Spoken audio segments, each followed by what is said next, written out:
Calculation दो terms पे की जाती है। एक होता है नंबर ऑफ टर्म्स, मतलब हमारा अलजेब्राइक एक्सप्रेशन कितने टर्म्स कंटेन कर रहा है, और सेकंड होता है हाईएस्ट पावर, जिसे हम डिग्री भी बोलते हैं। So let's understand it. अगर हमारे अलजेब्राइक एक्सप्रेशन में सिंगल टर्म है, दैट मींस वन टर्म के अलजेब्राइक एक्सप्रेशन को हम बोलते हैं मोनोमियल।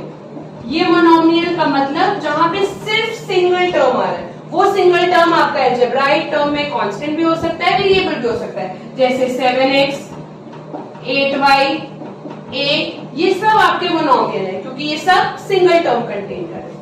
अगर आपके पास दो टर्म्स है, दो टर्म्स के केस में हम उन्हें बोलते हैं बाइनोमियल, और ये बाइनोमियल बनता है किसी मैथमेटिकल ऑपरेटर के, बट वो मैथमेटिकल ऑपरेटर या तो एडिशन होना चाहिए या सब्ट्रैक्शन, जैसे a + 7। अब ये दो टर्म्स हो गए जिन्हें आपने प्लस से जोड़ रखा है। 6 - y, दो टर्म्स हैं जिन्हें आपने सब्ट्रैक्शन से होल्ड कर रखा है।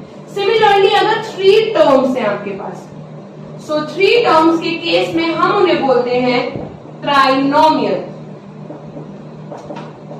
जैसे x + y + z।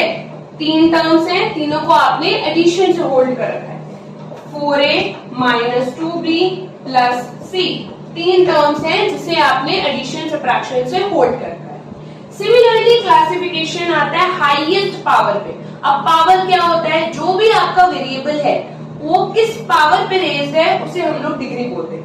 अगर डिग्री 1 है तो होता है लीनियर, जैसे कि एग्जाम्पल हो गया 7x, x की पावर यहाँ पर क्या है 1, सो ये हो जाएगा लीनियर। ऐसे अगर मैंने दे रखा है 8 + x, पावर क्या है 1, चाहे टर्म्स दो हैं लेकिन पावर 1 है इसलिए ये लीनियर।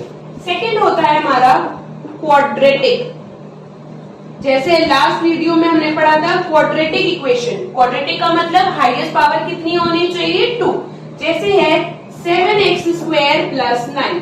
अब चाहे टर्म्स यहाँ पे दो है लेकिन हाईएस्ट पावर क्या है आपकी 2, सो ये हो जाएगा क्वाड्रेटिक।